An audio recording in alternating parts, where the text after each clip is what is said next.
Mesdames et messieurs, bonjour. Merci de votre fidélité à notre chaîne de télévision. Vous nous suivez dans les quatre coins de la RDC, mais également à travers le monde. Merci de votre fidélité. Nous sommes jeudi 10 avril 2025.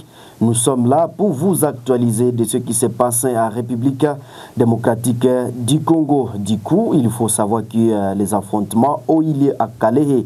Donc, le Wazalendo ont pu récupérer 4 agglomérations des mains du M23 AFC de Corné Nanga. Et pour le moment, le calme est revenu depuis mercredi matin, 9 avril, dans le haut plateau du territoire de Kalehe, au Sud Kivu, après donc des affrontements de 2 jours durant entre des combattants locaux Wazalendo et les rebelles du M23 soutenus par l'armée rwandaise. Chers téléspectateurs, les Wazalendo ont pu reprendre des localités occupées par la rébellion et l'intensité des combats a provoqué un déplacement massif des populations. Et pour le moment, chers internautes, depuis dimanche 6 et lundi 7 avril dernier, les Wazalendo et les rebelles du M23 se sont affrontés donc dans les hauts plateaux sur les collines Siplomba, Bouchouchou, les Mera et Iwusi. Donc à l'issue de ces combats, la coalition Wazalendo composée de Kopako et MCDPN, commandé par les généraux autoproclamés Kirikicho, Mike et Bahinge, a récupéré donc les agglomérations de Chanze, Bouchakou 1, Bouchakou 2 et Nyawaronga. Donc rapporte des activistes locaux des droits de l'homme présents dans cette zone. Et pour le moment, des sources locales indiquent que la majeure partie de la population s'est déplacée vers Bouchouchou, Mabuka et Ihusi, fuyant donc la violence des combats. Les rebelles du M23 ont été aperçus au centre de Kalehe, à Ihusi, ce qui inquiète la population de la partie littorale du lac Kivu, qui observe encore une accalmie éphémère. Et pour le moment, chers téléspectateurs, nous parlons de la situation de Beni. Il faut savoir que dans un contexte marqué par des adhésions massives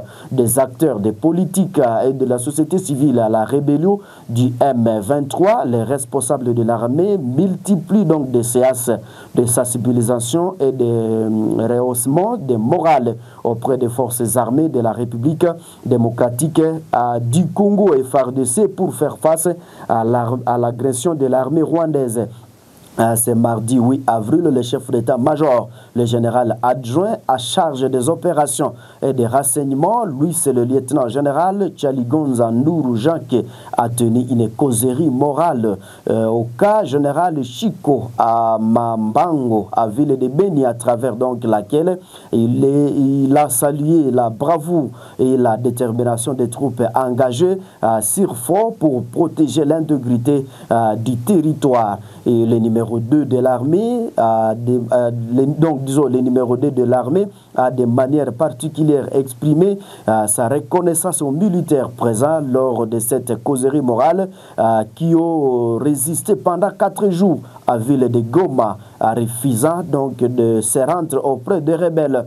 Il a fait remarquer que ces gestes notaient le degré élevé du patriotisme qui incarne donc ces militaires, soulignant que la guerre n'est pas encore perdue depuis de l'occupation des rebelles. Chers internautes de la chaîne de télévision, donc de partout à travers le monde, il faut savoir qu'à cette même occasion, le général Tchaligonza a rappelé aux militaires la détermination du président de la République démocratique du Congo, Félix Antoine Tshisekedi Tshilombo, à améliorer leurs conditions de vie.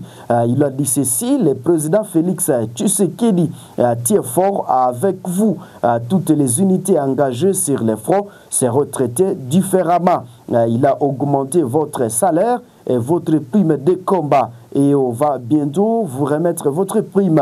C'est une bonne prime, je vous assure. Il compte sur l'amélioration de vos conditions de vie dans tous les secteurs possibles. a-t-il déclaré. Chers internautes, donc de partout, il faut savoir que c'est 325 USD prime de combat.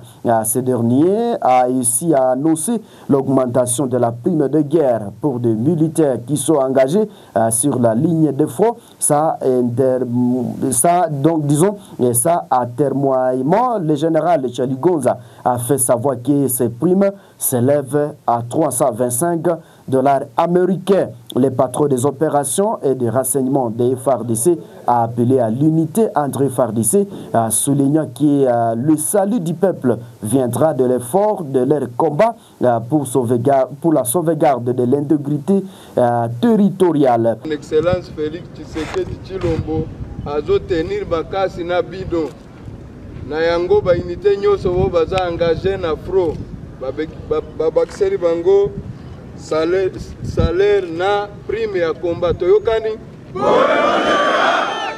prime moko pe ya bien makasi o ya bien na yoki bien sikoyo c'est bien bakoyela bino prime na bino toyokani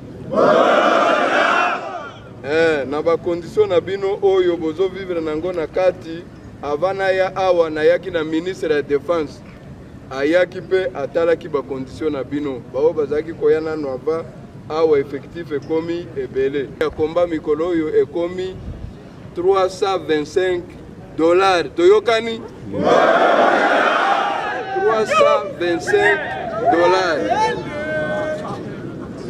Oyo akimaki arbe akepa ya munguna etaliye tokokuta na kaka. Mais bino bozwi courage wana, bo brave courage, bo brave peur, bo bimina bisika wana nyoso, boye ko se retrouver awa yango to féliciter bino. Bino bo perdaki te. Bo bimona te o bo perdaki bitumba, bo perdaki te parce que bo bundaki même 4 jours. Bo sali face na munguna toyokani ale baninga na bino bobo kuti awa bomoni bango bo balati teni bango pe na axe oyo bazalaki kobunda kaka chaque jour pona ko protéger intégrité territoriale soki bango pe bakimaka bolingaki bokuta bango awa na benite toyokani bazalaki kaka kuna balubero kuna na ba deva lubero kuna nyoso bazo kanisaka bino boy bazo kima nyoso bazo recueillir bango bakomisi bino awa c'est-à-dire musala esalamaki na ndenge ya armée nationale toyokani armée nationale na bamboka mosusu bitumbe koma quand même na 50 km na capitale tolingi yango te pa na biso mais mboka wana soki basoda ba résister babundaka ti ba récupérer mboka na bango toyokani lelo bato na biso pe bazongi na walikale boyebi yango alors rien n'est perdu toyokani. Nous quittons la ville de Beni. Nous parlons toujours de la situation sécuritaire au Nord Kivu, donc à l'est de la République démocratique du Congo, au Qatar, à Doha. Il faut savoir que les échanges reprennent entre le gouvernement congolais et le rebelle du M23. Les deux délégations sont arrivées à Doha. Les travaux préalables aux discussions directes ont commencé, mais les échanges entre les deux cas n'ont pas encore repris. Ce qu'il faut retenir pour le moment, il est impossible de savoir que les discussions ont véritablement commencé et quel est le format adopté par la médiation qatarienne. Et pour le moment, chers téléspectateurs, il faut savoir qu'il n'y a pas beaucoup d'informations non plus sur le niveau de délégation. Selon nos sources, l'AFC M23 serait représenté par des hauts responsables, alors que du côté de Kinshasa, il s'agit donc une nouvelle fois d'experts et de technocrates. Le deux cas ont déposé leur préalable. C'est à ce niveau qu'il y a eu blocage. Et donc, de partout à travers le monde, chers internautes, il est donc impossible d'aller plus loin sans arriver donc à aligner les positions. Donc, le gouvernement congolais a abordé ces pourparlers avec une position claire et ferme. Il a posé plusieurs conditions préalables, disons, préalable qu'il considère comme essentiel pour poursuivre les discussions de manière constructive. Et pour le moment, parmi ces conditions, on retrouve un cessez-le-feu immédiat et sa condition ainsi que le régime catégorique donc de toutes formes d'intégration, de mixage ou de brassage des éléments des groupes rebelles ou terroristes au sein de l'armée congolaise. Mais aussi, le gouvernement a exigé également que les rebelles se retirent des zones qu'ils occupent illégalement. Et ce qu'il faut retenir pour le moment, chers internautes, une autre condition importante est l'acceptation du programme de désarmement et de démobilisation et relèvement communautaire et stabilisation PDDRS a fait le gouvernement insiste sur le fait qu'une entité ne devra être administrée par des rebelles ou des groupes terroristes. Chers internautes, donc de partout à travers le monde, de leur côté, les rebelles du M23 qui occupent de vastes portions des provinces du Nord Kivu et du Sud Kivu ont également posé des conditions strictes pour la réussite de ces négociations. Ils exigent tout d'abord une déclaration publique du président Félix Tshisekedi à faveur des dialogues directs. Les rebelles demandent également l'abrogation de la loi qui interdit l'intégration des groupes armés dans l'armée congolaise, ainsi que l'annulation des poursuites judiciaires et des mandats d'arrêt contre leurs dirigeants. Mais aussi, de plus, ils insistent sur la fin de la discrimination à leur égard et sur la reconnaissance de leur nationalité. Mais également, ce qu'il faut retenir, chers téléspectateurs, il lui reste désormais à savoir si ces conditions, aussi bien celles imposées par le gouvernement que celles exigées par les rebelles, seront acceptées et respectées par les parties prenantes, laquelle demeure de savoir si intérêt d'attente pourra être trouvé afin de parvenir à une solution durable permettant de mettre fin aux violences qui sévissent dans l'Est de la RDC depuis de nombreuses années. Officiellement installé depuis l'an dernier en Afrique du Sud, l'ancien président congolais s'est à nouveau sorti mardi 8 avril du silence dans lequel s'était muré ces dernières années. Dans une déclaration écrite, celui-ci annonce son prochain retour à la République démocratique du Congo, justifiant sa décision par la gravité de la situation sécuritaire et institutionnelle sur place et par sa volonté de contribuer à la recherche d'une solution à la crise que le pays traverse actuellement.